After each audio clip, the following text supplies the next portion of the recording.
La noche caía fría y húmeda sobre Madrid, y las luces del exclusivo B de La Moraleja brillaban como estrellas distantes y heladas. Dentro de uno de los áticos de diseño, con sus paredes de cristal revelando la inmensidad de la ciudad iluminada, la atmósfera era aún más gélida. El climatizador mantenía la temperatura en unos controlados 21 grados, pero un escalofrío recorría la espalda de Lucía, de 58 años, y no tenía nada que ver con el termostato. Estaba sentada a una imponente mesa de comedor de laca negra, con 8 puestos, aunque solo 3 estaban ocupados. El tintineo de los cubiertos de plata contra los platos de porcelana era el único sonido que rompía el silencio pesado, un sonido agudo e incómodo que hacía eco de la opresión en su pecho. El aroma de un asado caro, preparado por un chef privado, se mezclaba con el perfume importado que Sofía, su hija, usaba como una armadura invisible. Cada detalle del entorno, desde los cuadros abstractos que colgaban en la pared hasta la vinoteca climatizada que ocupaba un rincón entero del salón, gritaba opulencia y un estatus social al que Lucia sentía que nunca pertenecería. Observaba a su hija Sofía y a su yerno, Javier, moverse con una naturalidad que a ella le resultaba ajena, como si hubieran nacido para habitar aquellos espacios impolutos y minimalistas. Lucia se sentía como una pieza de mobiliario antiguo y desgastado en una exposición de arte moderno fuera de lugar, visiblemente incómoda, una nota discordante en una sinfonía de perfección calculada. El silencio entre ellos no era pacífico, sino un abismo cargado de palabras no dichas, de juicios velados y de una distancia emocional que se había vuelto insalvable. Javier apenas la miraba. Sus ojos se desviaban hacia su teléfono o hacia el horizonte de la ciudad, como si la presencia de su suegra fuera una interrupción tolerable, pero indeseada. Lucía se ajustó su vestido sencillo, de un estampado floral que ella misma había cosido años atrás para la boda de una prima, y sintió como la tela modesta contrastaba con el cuero suave de la silla de diseño. En un intento desesperado por llenar el vacío, comenzó a relatar una anécdota inofensiva sobre la nueva panadería de su barrio, en Carabanchel, describiendo con cariño al anciano panadero y el olor a pan recién hecho que inundaba la calle por las mañanas. Era una historia simple, llena de la calidez humana que ella tanto valoraba, un puente que intentaba tender entre su mundo y el de ellos. Hablaba con una sonrisa tímida, sus manos gesticulando suavemente, buscando en los ojos de su hija un atisbo del brillo cómplice que compartían en el pasado, una señal de que la muchacha que había criado seguía allí, debajo de las capas de seda y frialdad. Fue entonces cuando la frágil conexión se hizo añicos. Sofía, con una mueca de impaciencia, dejó caer su tenedor sobre el plato, produciendo un sonido metálico y cortante que silenció a Lucia de inmediato. «Mamá, por favor», dijo. Su voz no era alta, pero estaba afilada como un cuchillo, cargada de un desdén que hirió a Lucia más profundamente que cualquier grito. «Deja esas historias de barrio para tus vecinas. A Javier y a mí no nos interesan las trivialidades de tu gente». Hizo una pausa, mirando a su madre con una frialdad glacial. «Intenta tener un poco más de clase, ¿quieres?». A la frase quedó suspendida en el aire, letal y definitiva. El rostro de Lucia se contrajo en una máscara de dolor silencioso, sus ojos se llenaron de lágrimas que luchaba por contener. Aquellas palabras, pronunciadas por la única persona por la que había sacrificado todo, fueron el golpe que inició la demolición de su mundo. ¿Te está conmoviendo esta historia? No olvides suscribirte y contarnos desde qué parte del mundo nos estás viendo. Continuamos. El mármol frío del lavabo se sentía como un bloque de hielo bajo las palmas temblorosas de Lucia. Se encerró en el baño de invitados, un espacio más grande y lujoso que el salón, entero de su antiguo piso en Carabanchel. La grifería dorada brillaba bajo la luz tenue y calculada. Las toallas de algodón egipcio estaban apiladas en una pirámide perfecta, y un difusor liberaba un aroma sutil a verbena y sándalo. Pero toda esa opulencia era aséptica, vacía. Lucia se apoyó contra la puerta de madera maciza, cerrando los ojos con fuerza mientras las palabras de Sofía rebotaban en su mente, como ecos crueles en una catedral vacía. Ain intenta tener un poco más de clase. Una lágrima solitaria, caliente y traicionera, se deslizó por su mejilla, un pequeño río de dolor en el paisaje desolado de su rostro. No sollozó, el dolor era demasiado profundo para el ruido. Era una implosión silenciosa, un derrumbe interior que no dejaba escombros visibles, solo un vacío inmenso. Un recuerdo la asaltó con la fuerza de una ola, arrastrándola 20 años atrás. Se vio a sí misma en la minúscula cocina de su piso, el aire impregnado del aroma familiar del guiso de lentejas que Sofía tanto. Amaban una Sofía de apenas 8 años, con 2 coletas despeinadas y una mancha de chocolate en la comisura de los labios. Estaba sentada a la mesa de formica, dibujando con ceras de colores, mientras Lucia remendaba uno de sus uniformes escolares. La radio de fondo emitía una canción pop de la época, y Sofía tarareaba desafinadamente, levantando la vista de vez en cuando para sonreírle a su madre. En esa sonrisa no había juicio, solo amor puro y admiración incondicional. Lucía recordaba el calor de esa cocina, la luz del sol entrando por la ventana, el sentimiento de plenitud que le daba saber que esa pequeña personita era su mundo entero. ¿Dónde había quedado esa niña? ¿En qué momento su mirada se había vuelto tan fría y distante? Sus manos, ahora aferradas al mármol, no siempre habían sido así, surcadas por venas prominentes y una piel curtida. Recordaba sus manos de joven, ágiles y rápidas en la máquina de coser del taller de confección, donde trabajaba 16 horas al día. Y, cuando eso no fue suficiente, aceptó limpiar oficinas por la noche, llegando a casa de madrugada, con el olor a lejía impregnado en su ropa, solo para levantarse unas horas después y prepararle el desayuno a Sofía. Cada euro ganado era un euro, invertido en la educación de su hija, en libros, clases particulares de inglés, el ordenador que compró a plazos durante 3 años. Lo hizo todo con la convicción de que le estaba construyendo un futuro mejor, un trampolín para que saltara a un mundo donde no tuviera que contar cada céntimo, donde no tuviera que remendar su propia ropa. Nunca lo consideró un sacrificio, sino un acto de amor, la única herencia que podía dejarle. Lucia nunca resintió el esfuerzo. Al contrario, se enorgullecía de cada logro de Sofía como si fuera propio. Celebró con lágrimas en los ojos cuando su hija fue aceptada en la Universidad Pontificia, comillas, con una beca parcial, una de las más prestigiosas de España. Fue entonces cuando sintió por primera vez la fisura, la pequeña grieta en su conexión. Sofía comenzó a hablar de cosas que Lucía no entendía, a usar palabras que le sonaban extrañas y a frecuentar amigos cuyos apellidos evocaban poder y dinero. Lucía intentaba seguirle el ritmo, leía los periódicos y veía los telediarios con más atención, pero se sentía cada vez más como una espectadora en la vida de su propia hija, aplaudiendo desde la última fila mientras Sofía se adueñaba de un escenario cada vez más grande y brillante.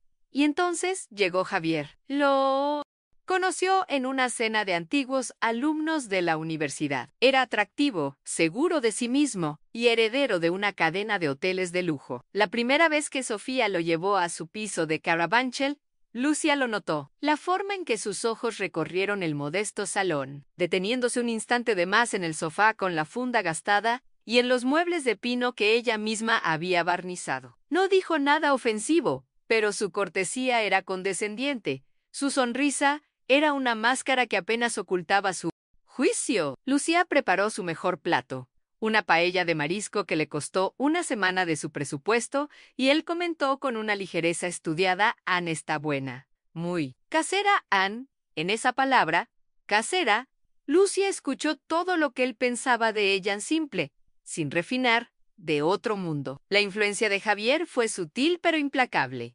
Sofía empezó a corregir a su madre en público. Mamá, no se dice concreta, se dice croqueta. Le susurraba con vergüenza en una reunión familiar. Las visitas de Sofía a su antiguo hogar se hicieron cada vez más esporádicas, siempre con una excusa: estoy agotada, mamá.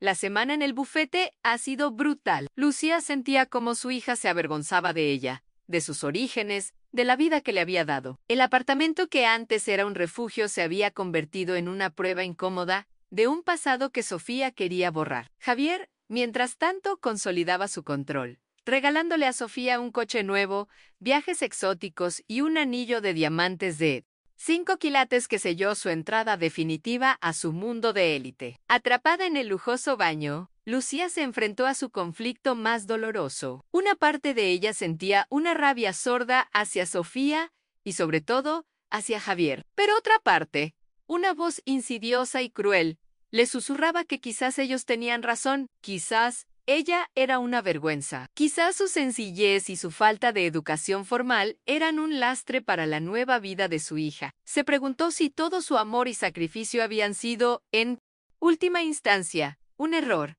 Si al empujar a Sofía hacia un mundo mejor, la había empujado irremediablemente lejos de sí misma. Este miedo, el de ser un obstáculo en la felicidad de su hija, era su mayor tormento, una herida interna que supuraba con cada gesto de desdén. Las llamadas telefónicas se convirtieron en un ejercicio de humillación. Lucía marcaba el número con el corazón encogido, esperando escuchar la voz de su hija, pero casi siempre la recibía una Sofía apresurada y distante. Mamá, oh, mamá. Ahora mismo no puedo hablar. Estoy entrando a una reunión. Se convirtió en su saludo habitual. ¿Estás bien, cariño? Solo quería saber de ti, respondía Lucía, intentando mantener la voz firme. Sí, todo bien. Luego te llamo. Vale, un beso, chao. Pero la llamada de vuelta nunca llegaba. El silencio que seguía a ese chao cortante era más elocuente que cualquier conversación, un vacío que confirmaba su irrelevancia en la nueva y ajetreada vida de Sofía. Se miró al espejo, al reflejo de una mujer envejecida no tanto por los años, sino por la tristeza. Vio las arrugas alrededor de sus ojos, surcadas por lágrimas invisibles. Vio su vestido de flores, que de repente le pareció patético y fuera de lugar. Fue en ese momento cuando comprendió la verdadera naturaleza de la agresión de su hija. No eran golpes físicos, no eran gritos, era una violencia silenciosa, verbal, una tortura psicológica que la estaba despojando de su identidad, de su valor, de su historia. La estaba matando por dentro, lentamente, con cada palabra afilada, con cada mirada de desaprobación, con cada silencio calculado. El amor de su vida se había transformado en su verdugo. El contraste era brutal y nauseabundo. Pensó en la botella de vino que Javier había abierto esa noche. Un Vega Sicilia de 800 euros que él había mencionado de pasada a 800 euros. Era casi lo que ella ganaba en un mes de limpiar escaleras y portales. Con ese dinero, podría haber pagado la factura de la luz durante un año, o haber comprado los libros de texto de Sofía durante toda la primaria. No era envidia del dinero lo que sentía, sino una profunda amargura por la distorsión de los valores. ¿Cómo era posible que una botella de vino tuviera más valor que los años de sacrificio de una madre? La riqueza material de su hija solo servía para resaltar la inmensa pobreza emocional en la que vivían. Unos golpes suaves pero firmes en la puerta la sacaron de su trance. Lucía, ¿está todo bien ahí dentro? Era la voz de Javier, teñida de una impaciencia apenas disimulada. No había ni un ápice de preocupación en su tono. Era la pregunta de alguien que quiere que el problema desaparezca para poder continuar con su velada perfecta. Sofía se está empezando a preocupar, añadió, y la mentira fue tan evidente que a Lucía le provocó una náusea amarga. Sabía que Sofía no estaba preocupada. Estaría molesta, irritada por el drama, por la escena que su madre estaba montando, sin siquiera pronunciar una palabra. Estaría calculando el daño a su imagen de anfitriona perfecta. Lucía abrió el grifo de oro y se mojó la cara con agua fría. El shock del agua la ayudó a centrarse, se secó las lágrimas con el dorso de la mano, negándose a usar una de esas toallas impolutas. Se miró una última vez al espejo, pero esta vez vio algo diferente. Vio a una superviviente. Vio a la mujer que había criado a una hija sola contra todo pronóstico. La humillación seguía ardiendo, pero debajo de ella, una pequeña brasa de dignidad comenzaba a encenderse. Ya no podía quedarse allí, aceptando las migajas de un afecto que ya no existía. Se enderezó, alisó su vestido y se preparó para salir. No sabía exactamente qué haría, pero sabía que no podía seguir siendo una invitada silenciosa en la demolición de su propia alma. La pregunta resonaba, dolorosa y clara. ¿Cómo el amor más grande de su vida se había transformado en este odio sutil y aniquilador? Lucía abrió la puerta del baño y el silencio del pasillo la recibió como una antesala al campo de batalla. Caminó de vuelta al comedor, pero su andar era diferente. Ya no se movía con la timidez de una invitada que teme romper algo, sino con la resolución tranquila de quien ha tomado una decisión irrevocable. Sus hombros, antes encogidos, estaban rectos. Su mirada, antes huidiza, ahora estaba fija y directa. Al entrar en el salón, Sofía y Javier levantaron la vista de sus teléfonos, sus rostros una mezcla de irritación y alivio impaciente. Esperaban una disculpa, una excusa, una reanudación de la farsa. No esperaban a la mujer que se detuvo junto a la mesa, sin sentarse, y los miró como si los viera por primera vez. Despojados de sus máscaras de éxito y sofisticación, el aire se cargó de una electricidad palpable. La tormenta que se había estado gestando en el interior de Lucia estaba a punto de desatarse, no con truenos y relámpagos, sino con la fuerza devastadora de una verdad largamente reprimida. Ignorando a Javier por completo, Lucia posó sus ojos en Sofía. Su voz, cuando habló, no era más que un susurro, pero cortó el silencio con la precisión de un bisturí. He estado pensando, Sofía comenzó, y el nombre de su hija sonó a la vez íntimo y distante. He estado pensando en tus palabras en clase. Tu gente en me. Has pedido que intente tener un poco más de clase. Javier soltó una risa condescendiente, a punto de decir algo para aligerar la tensión. Pero la mirada de Lucia, gélida y directa, lo silenció. Toda mi vida, continuó Lucia, su voz ganando una fuerza tranquila. He intentado darte la mejor clase de todas, en la clase de amor que se sacrifica, que trabaja hasta que los huesos duelen, que pone las necesidades de su hija por encima de las suyas, siempre. Cada palabra era una piedra lanzada al estanque de su complacencia, creando ondas que no podían ignorar. ¿Recuerdas el abrigo rojo que tanto querías para tu 10º cumpleaños? Preguntó Lucia, y un destello de memoria cruzó por los ojos de Sofía, una memoria que intentó apartar rápidamente. Yo no podía pagarlo. Así que durante 2 meses, después de mi turno en el taller y de limpiar las oficinas, me quedaba cosiendo a domicilio hasta las 3 de la mañana. Mis dedos sangraban, Sofía. Pero cuando vi tu cara de felicidad esa mañana, el dolor desapareció. Hizo una pausa, dejando que el peso de ese recuerdo se asentara en el lujoso comedor. Las manos que cosieron ese abrigo, las que fregaron suelos para pagarte los libros de inglés, las que te prepararon miles de comidas, son las mismas manos que ahora te avergüenzan. La voz que te cantaba para dormir es la misma voz cuyas historias ahora desprecias. Me has estado matando, hija, no con golpes, sino con algo peor, con tu vergüenza. El rostro de Sofía palideció, una mezcla de shock y una rabia defensiva comenzando a aflorar. Mamá, no seas dramática, por favor. Solo era un comentario. Balbuceó, buscando el apoyo de Javier, quien permanecía tenso y en silencio, claramente fuera de su elemento. No.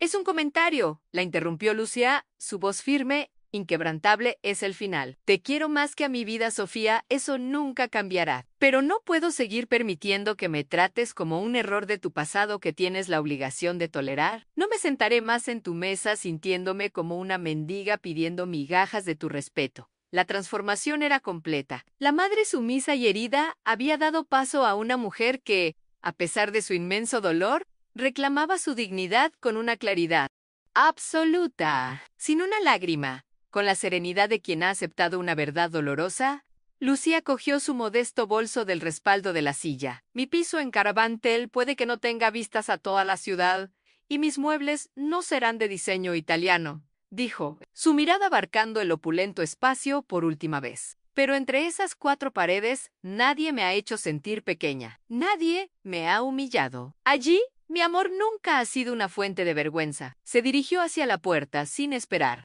respuesta. Dejó a Sofía y a Javier petrificados en su mesa perfectamente puesta, rodeados de una riqueza que de repente parecía grotescamente vacía. La puerta se cerró tras ella con un suave clic, un sonido que marcó el fin de un capítulo y el doloroso comienzo de una nueva realidad para todos ellos. ¿Te está gustando esta historia? Deja un like y suscríbete al canal. Ahora continuamos con el video. Al cerrar la puerta de su pequeño piso en Caravantel, Lucia sintió como si hubiera estado conteniendo la respiración durante años y por fin pudiera soltar el aire. El olor familiar a cera de muebles y a ropa limpia La envolvió como un abrazo cálido y reconfortante. Cada objeto en su lugar contaba una parte de su historia en la colección de Didels, en una pequeña vitrina. Las fotos enmarcadas de una Sofía sonriente con el pelo revuelto y los dientes de leche. El viejo sillón orejero cuya tela gastada se amoldaba perfectamente a su cuerpo. No había opulencia, pero había vida, había memoria, había amor en cada rincón. Por primera vez, en mucho tiempo, no se sintió como una pieza de un pasado incómodo, sino como la dueña de su propio presente. Esa noche, durmió profundamente. Un sueño sin sobresaltos, ni la angustia de tener que interpretar un papel que no era el suyo. El silencio en su hogar no era un abismo, sino un espacio de paz y autorrecuperación. Había perdido el acceso a la vida de su hija, pero había recuperado el acceso a sí misma. Mientras tanto, en el ático de la moraleja, el silencio era un ruido ensordecedor. Las palabras de Lucia habían dejado un cráter en medio del comedor de diseño. Javier intentó minimizar el incidente con tu madre es una dramática, Sofía. Ya se le pasará, pero sus palabras sonaron huecas, vacías de la empatía que Sofía necesitaba desesperadamente en ese momento. Por primera vez, miró a su marido y vio no a un hombre poderoso y seguro, sino a un extraño emocional, incapaz de comprender la magnitud de lo que acababa de suceder. Miró a su alrededor, a las paredes de cristal que mostraban una ciudad deslumbrante, y se sintió atrapada en una jaula de oro. Toda la clase por la que había luchado, todo el estatus que había adquirido, se desmoronó para revelar una verdad desoladora. Estaba emocionalmente en bancarrota, viviendo una vida tan impecable como estéril, y en el proceso había destrozado a la única persona que la había amado incondicionalmente. Pasaron 3 semanas de silencio absoluto, 3 semanas en las que Sofía intentó seguir con su rutina de reuniones importantes, cenas de negocios y eventos sociales, pero todo le parecía una pantomima insípida. La ausencia de las llamadas de su madre, que antes la irritaban, ahora le dejaba un vacío en el pecho que ninguna compra en la milla de oro podía llenar. Una tarde, mientras miraba su propio reflejo en la impecable superficie de la mesa de laca negra, la imagen del abrigo rojo de su 10º cumpleaños la asaltó con una claridad abrumadora. Recordó la textura de la lana, el orgullo con el que lo llevaba al colegio y, sobre todo, vio por primera vez las manos de su madre, agrietadas y cansadas. Entregándoselo, fue una epifanía dolorosa y necesaria. Sin decir nada a Javier, cogió las llaves de su coche y condujo ella misma, atravesando la ciudad desde la opulencia del norte hasta la bulliciosa autenticidad del sur, en un peregrinaje de vuelta a sus orígenes. Cuando Lucía abrió la puerta, encontró a una Sofía que no había visto en años. No llevaba sus trajes de diseñadora ni sus joyas ostentosas, sino unos vaqueros y un jersey sencillo. Sus ojos, libres del maquillaje perfecto, estaban enrojecidos e hinchados. No hubo un torrente de palabras, solo un sollozo ahogado que escapó de los labios de Sofía. Mamá susurró, y en esa única palabra había un universo de arrepentimiento. Perdóname, tenías razón. Me convertí en una persona horrible. Lucia no respondió con reproches, sino que la abrazó, y en ese abrazo se derritieron años de distancia y dolor. No volvieron a hablar de clase ni de dinero. En su lugar, se sentaron en la pequeña cocina, y Lucia le preparó un café con leche en su taza de la infancia, la que tenía un dibujo de un osito medio borrado. La reconciliación no significó que Sofía abandonara su vida, sino que empezó a construir un puente honesto hacia la de su madre, un puente basado en el respeto, la gratitud y un amor que, ahora entendía, era la única riqueza que jamás importaría de verdad. ¿Te está gustando esta historia? Deja un like y suscríbete al canal. Ahora continuamos con el video. 5 años después, el pequeño piso de Caravanjol bullía de una vida que el ático de la moraleja nunca conoció. La luz del sol de la tarde se filtraba por la ventana de la cocina, iluminando las partículas de harina que danzaban en el aire. Lucía, con el pelo ahora completamente cano, pero con un brillo juvenil en los ojos, guiaba las manitas de su nieta, una niña de 4 años llamada Alma, mientras Amasaban juntas la masa para hacer galletas. Sofía, sentada a la mesa de formica con una taza de café entre las manos, las observaba con una sonrisa serena que le llegaba al alma. Se había separado de Javier un año después de su reconciliación con su madre. Comprendió que el mundo de apariencias y frialdad emocional de él no era un hogar, sino una prisión. Ahora vivía en un piso cómodo pero sin pretensiones en el barrio de Salamanca, y visitaba a su madre no por obligación, sino por el deseo genuino de estar en su compañía. Alma, con la cara manchada de harina, levantó la vista hacia su abuela y le dijo: Anabuela, cuéntame otra vez la historia del panadero que hacía pan con forma de estrella. Lucia rió, una risa cristalina y feliz, y comenzó a relatar una de sus historias de barrio. Sofía cerró los ojos, escuchando la voz de su madre, no con vergüenza, sino con un profundo amor y gratitud. Había aprendido que la verdadera clase no se medía en euros ni en metros cuadrados, sino en la riqueza de los afectos, en la herencia intangible de amor y sacrificio que ahora veía florecer, pura y esperanzadora, en la nueva generación. El ciclo de dolor se había roto, reemplazado por un círculo de amor incondicional que olía a galletas recién horneadas. ¿Han hecho algún gesto de bondad que cambió una vida? Dejen un corazoncito si creen que el amor es más poderoso que cualquier riqueza. Suscríbanse para más historias de segundas oportunidades. Comenten, el amor no tiene precio. Sí. ¿Ustedes también creen en la bondad humana